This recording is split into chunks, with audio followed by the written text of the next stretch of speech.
नमस्कार, आप देख रहे हैं बड़ी खबर। मैं हूं आपके साथ उन्नति भटनागर। बुलेटिन की शुरुआत खास खबर के साथ। झांसी में भीषण सड़क हादसा हुआ है। हादसे में 4 की मौत हुई है, 2 घायल बताए जा रहे हैं। घायलों को अस्पताल में भर्ती कराया गया है। दोनों घायलों की हालत गंभीर है। टायर फटने से बेकाबू होकर पलटी है कार। सेमरी टोल प्लाजा के पास हादसा हुआ है। तो ये बड़ी खबर झांसी से, जहां घायलों को अस्पताल में भर्ती कराया गया है। सेमरी टोल प्लाजा के पास यह हादसा हुआ है। दोनों घायलों की हालत गंभीर बताई जा रही है। घायलों को तत्काल अस्पताल में भर्ती कराया गया। वजह बताई जा रही है कि टायर फटा, जिसकी वजह से बेकाबू हो गई कार और पलट गई। तो बड़ा दुखद यह हादसा, जहां दोनों घायलों की हालत गंभीर बताई जा रही है। सेमरी टोल प्लाजा के पास यह हादसा हुआ है। मेरे को यहाँ से सूचना मिली फोन के द्वारा कि यहाँ पे एक एक्सीडेंट हो गया है, तो मैंने तत्काल सूचना अपने चिरगांव थाना एसएचओ साहब को दी और तुरंत उसी टाइम पुलिस भी आ गई थी यहाँ पे, जिसमें एक गाड़ी यूपी 78 नंबर गाड़ी थी। ये झांसी से कानपुर जा रही थी। तो इसका आगले वाला टायर जो देखा है जिस सिचुएशन में, तो टायर फटने की वजह से एक ट्रक में एक्सीडेंट हुआ, ट्रक से टकराने के कारण, जिसमें 2 लोगों की मौत हो गई। एक महिला है, एक जो ड्राइवर गाड़ी चला रहा था, और बाकी की 4 लोगों को झांसी हॉस्पिटल पहुंचा दिया गया और मृतकों को अपनी एम्बुलेंस द्वारा हॉस्पिटल भेज दिया गया है। ट्रैफिक डाइवर्ट करा के ट्रैफिक स्मूथली चालू कर दिया गया। ये अपने करगवा मंदिर के पास जस्ट सामने की घटना। तो हादसे में 4 की मौत हो गई है, 2 लोग घायल बताए जा रहे हैं और बड़ा ये हादसा हुआ है। घायलों में 2 की हालत गंभीर बनी हुई है। 4 लोगों की मौत हो गई है इस हादसे में। दुखद ये हादसा हुआ है। टायर फटा है, जिस वजह से कार बेकाबू हो गई और पलट गई। अपडेट लेते हैं, हमारे संवाददाता राजीव दीक्षित हमारे साथ जुड़ गए हैं। राजीव, क्या कुछ जानकारी सबसे पहले घायलों की क्या अपडेट है? हालत गंभीर बताई जा रही है, दुखद यह हादसा हुआ है। जब तक मिलाकर 6 लोग घायल हुए थे, जिसमें 2 लोग तत्काल मौके पर मौत हो गई थी और 2 लोग रास्ते में जिन्होंने दम तोड़ लिया है और 2 लोगों का भी इलाज चल रहा है। आपको बता दें कि लोग झांसी से कानपुर की ओर जा रहे थे और इनकी गाड़ी का अगला टायर फट गया और ये जो कार है, इनकी असंतुलित होकर ट्रक से टकरा गई, जिसके बाद वहाँ पर मौके पर ही 2 लोगों की मौत हो गई थी और 2 लोगों की रास्ते में इलाज के दौरान ले जाते वक्त मौत हो गई। मिलाकर ये बहुत भीषण हादसा हुआ है और मौके पर एसपीआर भी पहुंचे हैं। उन्होंने पूरा जायजा लिया है और जो भी इलाज चल रहा है उन लोगों की भी जानकारी दी है। तो ये जो लोग हैं, ये कानपुर और उन्नाव के रहने वाले बताए जा रहे हैं, तो झांसी से कानपुर की ओर जा रहे थे। जी बिल्कुल, तो देखिए दुखद ये हादसा हुआ है। अधिकारियों का फिलहाल आप बता रहे हैं कि अधिकारी भी मौके पर पहुंचे हैं। मौके पर पहुंचने के बाद क्या कुछ कहा जा रहा है? ये उनके दूसरे के बाद लगा उन्हें जो इलाज किया जा रहा है और घर वालों परिजनों को भी जानकारी दी गई है। उसके बाद वो जो भी परिजन है उनके रिश्तेदार मौके पर पहुंच रहे हैं और जो भी संदिग्ध इलाज के लिए उनकी बहुत तैयारियां की जा रही थी। बिल्कुल ठीक है, बहुत शुक्रिया राजीव आपका तमाम जानकारी के लिए। तो झांसी में ये बड़ा सड़क हादसा हुआ है। हादसे में 4 की मौत हो गई है, 2 लोग घायल बताए जा रहे हैं। तस्वीरें आपको दिखा रहे हैं किस तरीके से हादसे के दौरान जो वाहन है वो बुरी तरीके से क्षतिग्रस्त हुए। बताया जा रहा है कि टायर फट गया, जिसकी वजह से कार अनियंत्रित हो गई और पलट गई और इसी वजह से ये हादसा हुआ है। हादसे का शिकार 4 लोग हुए, जिनकी मौत हो गई है। 2 लोग घायल भी बताए जा रहे हैं इस हादसे में, जिनकी हालत फिलहाल गंभीर बनी हुई है। तो सेमरी टोल प्लाजा के पास ये हादसा हुआ है। वो गाड़ी आपको दिखा रहे हैं जिस गाड़ी का टायर फटा है और टायर फटने की वजह से ये बड़ा हादसा हुआ है। तो झांसी में भीषण सड़क हादसे में 4 की मौत और 2 गंभीर रूप से घायल हुए हैं। फिलहाल घायलों को तत्काल अस्पताल में भर्ती कराया गया है, जहां इलाज जारी है। अगली खबर जौनपुर से है, जहां नौकरी दिलाने का झांसा देकर एक युवक ने युवती के साथ कई महीनों तक दुष्कर्म किया। इतना ही नहीं, युवती की आपत्तिजनक फोटो सोशल मीडिया पर वायरल कर युवती को बदनाम किया। युवती न्याय के लिए दर-दर भटक रही है। पीड़ित युवती ने पुलिस अधिकारियों से न्याय की गुहार लगाई, लेकिन पीड़ित युवती की कहीं कोई सुनवाई नहीं हो रही है। वहीं आरोपी युवक युवती और उसके परिजनों को जान से मारने की धमकी दे रहा है। सीएम योगी ने महिला सुरक्षा को लेकर कड़े निर्देश दिए हैं, लेकिन जौनपुर में महिला थाना अध्यक्ष महिला सुरक्षा को लेकर गंभीर नहीं है। तो नौकरी का झांसा देकर निखिल पटेल ने मोबाइल नंबर मेरा चार्जिंग लगा था, मोबाइल निकाल कर नंबर ले लिया। बोला आपका घर कहाँ है? मैं बोली भदोही घर है। तो उसने बोला क्या करती है सूरत में? मैं बोली घर पे धागा कटिंग करती। तो उसने बोला कि मेरे कंपनी में आके जॉब लगवा देंगे, आपका 15-20 हज़ार सैलरी मिलेगी। मेरा नंबर लेके कॉल करने लगा, फिर उसके बाद बुलाया, जहाँ वहाँ गए, पैसे की मांग करने लगा।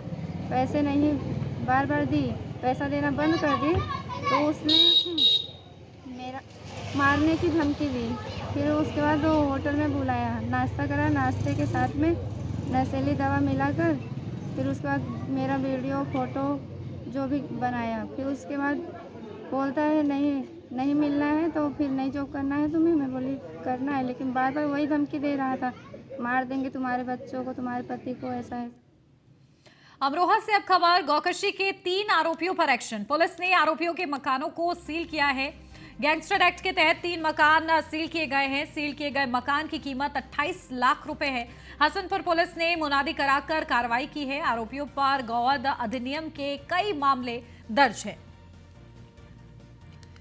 तो बड़ा ये मामला, हसनपुर पुलिस ने मुनादी कराकर कार्रवाई की गई है। सील किए गए मकान की कीमत 28 लाख रुपए है। हसनपुर पुलिस ने ये बड़ी कार्रवाई की है। साथ ही साथ आरोपियों पर गौवध अधिनियम के कई मामले दर्ज है। तो गौकशी के 3 आरोपियों पर एक्शन लिया गया है। अमरोहा से ये पूरी खबर है, जहां पुलिस ने आरोपियों के मकानों को सील कर दिया है। ये बड़ी कार्रवाई की गई है पुलिस की तरफ से, ताकि इस तरीके की हरकत को दोबारा से अंजाम ना दिया जाए। गैंगस्टर एक्ट के तहत 3 मकान भी सील कर दिए गए हैं। साथ ही सील किए गए मकानों की कीमत 28 लाख रुपए बताई जा रही है। और इसी के साथ आरोपियों पर गौवध अधिनियम के कई मामले भी दर्ज है। तो बड़ी सफलता पुलिस के हाथ लगी है। और इसी दौरान 3 आरोपियों पर कार्रवाई की गई है। गौकशी के ये 3 आरोपी हैं, जिन पर बड़ी कार्रवाई करते हुए उनके मकानों को सील कर दिया गया है। अपडेट लेते हैं, हमारे संवाददाता मोहम्मद माजिद हमारे साथ जुड़ गए हैं। मोहम्मद, क्या कुछ जानकारी है? देखिए, 3 आरोपियों के प्रॉपर्टी सील की गई है, उनके मकान सील किए गए हैं, बड़ी कार्रवाई हुई है, क्या कुछ अपडेट है? देखिए, मैं बता दूं, ये पूरा मामला अमरोहा जनपद कोतवाली क्षेत्र का है। आपस के आरोपियों की 28 लाख रुपए की जमीन को सील किया गया है। उनकी संपत्ति को मुनादी करके ये कार्रवाई की गई है। कार्रवाई से कहीं न कहीं देखा जा रहा है गौवध आरोपियों में आत्महत्या हुआ है। पुलिस लगातार इन अपराधियों के खिलाफ कार्रवाई करने में जुटी है। तो पहला मामला नहीं है, इससे पहले भी अमरोहा जनपद की पुलिस ने कई ऐसे बड़े मामले पर कार्रवाई की है। जी बिल्कुल। और देखिए किस तरीके से आगे भी एक्शन के लिए तैयार है पुलिस, क्योंकि बड़ा संदेश इसी के माध्यम से दिया गया है। गैंगस्टर एक्ट के तहत ये पूरी कार्रवाई हो रही है।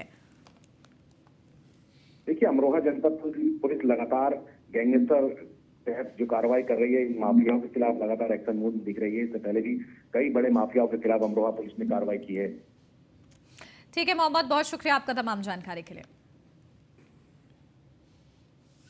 गोंडा से अब खबर, अफसर बनी बिटिया का ढोल नगाड़े से स्वागत हुआ है। पीसीएस में ज्योति चौरसिया की 21वीं रैंक हासिल की है।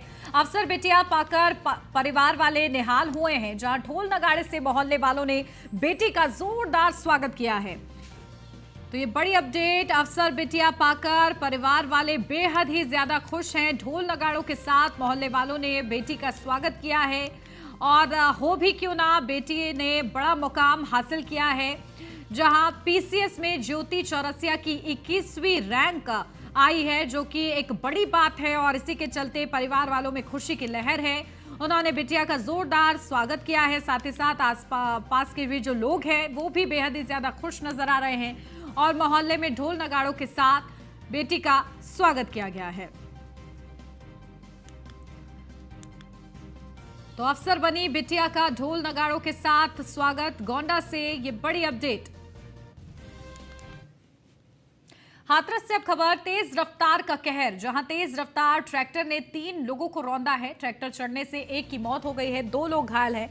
मुरसान क्षेत्र के सादाबाद रोड स्थित शांति धर्म कांटे के पास की ये पूरी घटना बताई जा रही है। तो तेज रफ्तार ट्रैक्टर ने 3 लोगों को रौंद दिया। ट्रैक्टर चढ़ने से एक की मौत हो गई, 2 लोग घायल बताए जा रहे हैं। मुरसान क्षेत्र के सादाबाद रोड स्थित शांति धर्म कांटे के पास की ये पूरी घटना बताई जा रही है। तो एक बार फिर से रफ्तार की वजह से बड़ा हादसा हुआ है। तेज रफ्तार अक्सर बड़े हादसों का शिकार हो जाता है इंसान। जरा सी लापरवाही के चलते जहां ट्रैक्टर चढ़ने से एक की मौत हो गई है, 2 लोग घायल बताए जा रहे हैं। तो मुरसान क्षेत्र के सादाबाद रोड स्थित शांति धर्म कांटे के पास की ये पूरी घटना सामने आई है।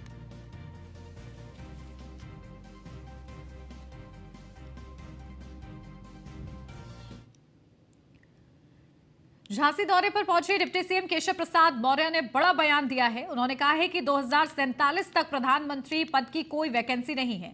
उन्होंने कहा 2024 की लोकसभा में बीजेपी 80 की 80 सीटें जीतेगी। केशव प्रसाद मौर्य ने कहा है कि ये मोदी योगी की डबल इंजन सरकार नगर निगम और नगर निकाय के चुनाव जीतने के ट्रिपल इंजन की सरकार बनाएगी। गर्दी छोड़ देंगे, गुंडों का साथ छोड़ देंगे, अपराधियों का साथ छोड़ देंगे, उनकी छवि शायद 10, 20, 25 साल में सुधार हो जाए। लेकिन यह जरूर मैं आपको बता दे रहा हूं कि यह जो शताब्दी, जो आज़ाद स्वतंत्रता की शताब्दी वर्ष कब मनाएंगे हम लोग? 2047 में। और 2047 तक न पीएम की वैकेंसी है न सीएम की वैकेंसी है। जो सपा वाले हों, बसपा वाले हों, कांग्रेस वाले हों, वह इस प्रकार की बातें करते रहेंगे। लेकिन आप भरोसा रखिए, देश और प्रदेश का बहुत संतुलित विकास हो रहा है।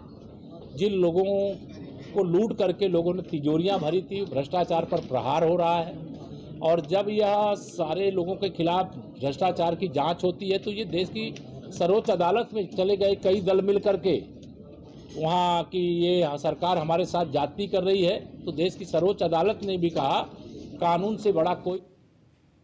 बिजनौर से अब खबर, खून से लथपथ मिली युवक की लाश, शव को पोस्टमार्टम के लिए भेजा गया है। घटनास्थल का सीसीटीवी फुटेज खंगाल रही पुलिस। नगर पालिका के पास स्थित देसी शराब की हट्टी के बाहर का ये पूरा मामला है। तो शव को फिलहाल पोस्टमार्टम के लिए भेज दिया गया है। इसी के आधार पर आगे कार्रवाई होगी। घटनास्थल का सीसीटीवी फुटेज भी खंगालने का प्रयास कर रही है पुलिस। खून से लथपथ युवक की लाश मिली है और ऐसे में कई बड़े सवाल इस पूरे मामले को लेकर, जहां शव को पोस्टमार्टम के लिए भेजा गया है और पोस्टमार्टम रिपोर्ट के आधार पर ही आगे की कार्रवाई की जाएगी। आगरा से अब खबर, जहां एक नर्स धोखे का शिकार हो गई है। पीड़िता का आरोप है कि सिंचाई विभाग के कर्मचारी ने सरकारी नौकरी का झांसा देकर उसके साथ दुष्कर्म किया। इसके साथ ही पीड़िता का आरोप है कि सिंचाई विभाग का कर्मचारी उसका शोषण करता था और दुष्कर्म का वीडियो बना लिया। इसके साथ ही पीड़िता का आरोप है कि आरोपी कर्मचारी ने उसे जान से मारने की कोशिश भी की। पीड़िता ने पुलिस द्वारा कार्रवाई नहीं करने का आरोप लगाया है, जिसके बाद अब उसने मामले में कार्रवाई करवाने के लिए राष्ट्रीय महिला आयोग को पत्र भेजा है।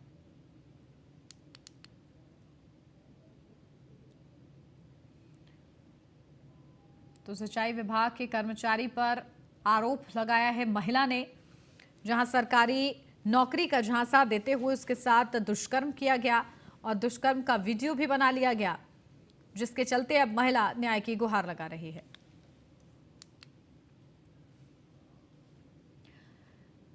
अमरोहा से अब खबर, भूमाफियाओं पर प्रशासन कर रहा कार्रवाई, जहां लेखपाल ने पैर से ही गिराई अवैध प्लॉटिंग। अवैध प्लॉटिंग गिराने का वीडियो सोशल मीडिया पर तेजी के साथ वायरल हो रहा है। अमरोहा सदर तहसील क्षेत्र का ये पूरा मामला है, जहां लेखपाल ने अपने पैर से ही अवैध प्लॉटिंग को गिरा दिया।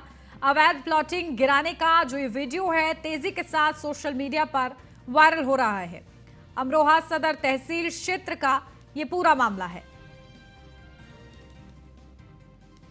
तो भूमाफियाओं पर प्रशासन कार्रवाई कर रहा है और इसी के तहत लेखपाल निरीक्षण पर पहुंचे, जहां लेखपाल ने पैर से ही अवैध प्लॉटिंग को गिरा दिया।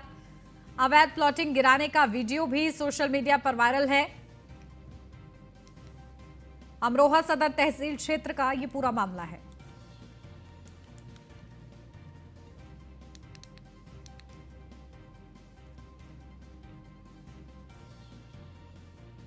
तो लेखपाल ने पैर से ही अवैध प्लॉटिंग गिरा दी। लगातार भूमाफियाओं के खिलाफ एक्शन में है प्रशासन और इसी के तहत कार्रवाई की जा रही है, जहां अवैध प्लॉटिंग गिराने का वीडियो भी सोशल मीडिया पर तेजी के साथ वायरल हो रहा है। लेखपाल खुद पहुंचे और पैर से ही अवैध प्लॉटिंग उन्होंने गिरा दी।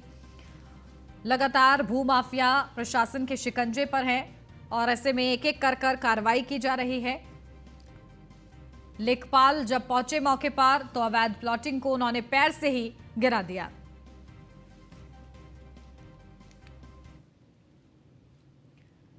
किसी जिले में अगर किसी जिले का कप्तान किसी चोर को चोरी करते हुए रंगे हाथ पकड़ ले और चोर उससे यह कहे कि वह हर महीने थाने को खर्चा देता है, इसलिए उसे चोरी करने दी जाए, तो सोचिए उस कप्तान के दिल पर क्या गुजरेगी।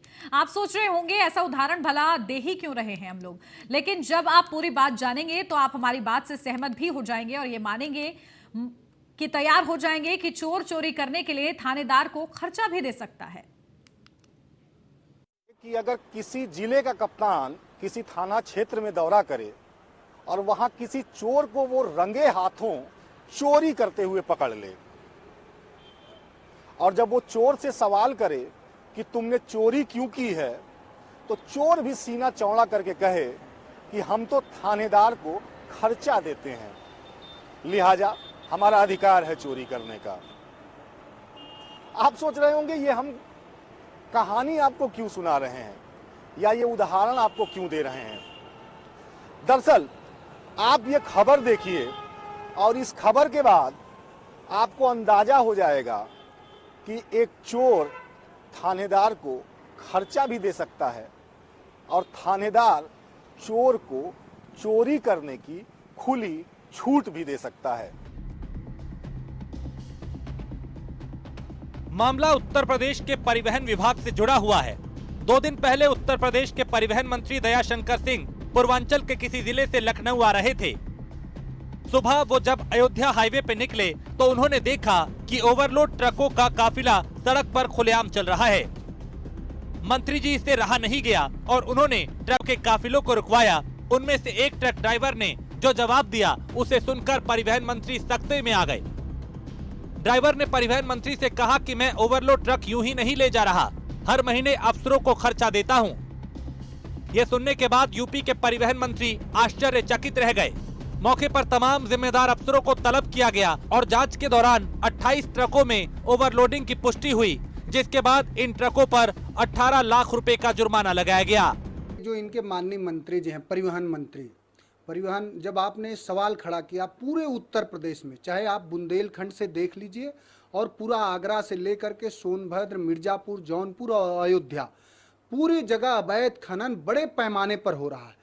आपको इस तरह के प्रूफ हम दे सकते हैं। यही सोनभद्र का एक मामला आपको बता दें, जहां की ये जो परिवहन मिनिस्टर हैं इनके संज्ञान में है बातें, और मैं तो समझता हूं कि सारे जगहों से जो सूचनाएं आ रही कि गाड़ी वालों से पैसे वसूले जाते हैं और वो आरटीओ के तहत परिवहन मंत्री तक आते हैं, ये सीधा सीधा आरोप है। और आप खनन की बात करेंगे, सरकार ने एनजीटी की जो गाइडलाइन है कि सेंचुरी एरिया में खनन नहीं हो सकती। सोनभद्र ऐसा जनपद है जहां प्रदेश और देश के सबसे बड़े माफिया ने इतना बड़ा घोटाला किया कि सेंचुरी एरिया का जो उसका टेरिटरी थी उसको कम करा करके और सेंचुरी एरिया तक में खनन हो रहा। तो सरकार पूरी तरह से, आप ये ना कहिए कि अवैध खनन हो रहा, बल्कि आप ऐसे इसको कह सकते हैं कि सरकार के संरक्षण में पूरे उत्तर प्रदेश में अवैध खनन हो रहा। उत्तर प्रदेश में एक पुरानी कहावत है कि पूत के पांव पालना में दिखते हैं। अगर सच्चाई है, नैतिकता है, तो अयोध्या में 25 ट्रक कैसे मंत्री जी ने पकड़ लिए? यही सरकार का चेहरा है, यही चेहरा नजर आता है। सरकार को बयानबाजी न करके जमीनी सच्चाई को ध्यान में रखना चाहिए और कार्रवाई करनी चाहिए। ये घटना सरकार में बैठे हुए उन अफसरों के मुंह पर किसी तमाचे से कम नहीं जो ये कहते हैं कि उत्तर प्रदेश में ओवरलोडिंग बंद हो गई है। बाराबंकी की इस घटना ने सरकार में बैठे हुए अफसरों के झूठ से पर्दा हटा दिया है। कहने के लिए तो क्षमता से अधिक लोडिंग करने पर खनन विभाग ने 6 गुना जुर्माना वसूलने का प्रावधान बना रखा है, लेकिन परिवहन मंत्री की इस कार्रवाई को देखकर आप साफ अंदाजा लगा सकते हैं कि लखनऊ में बैठकर अफसरों के द्वारा किया जाने वाला ये दावा कितना सच है। लखनऊ से मनीष पांडे की रिपोर्ट। फर्ज करिए। और इसी के साथ इस बुलेटिन में बस इतना ही। खबरों का सिलसिला आगे भी जारी है, आप बने रहिए न्यूज़ 1 इंडिया के साथ।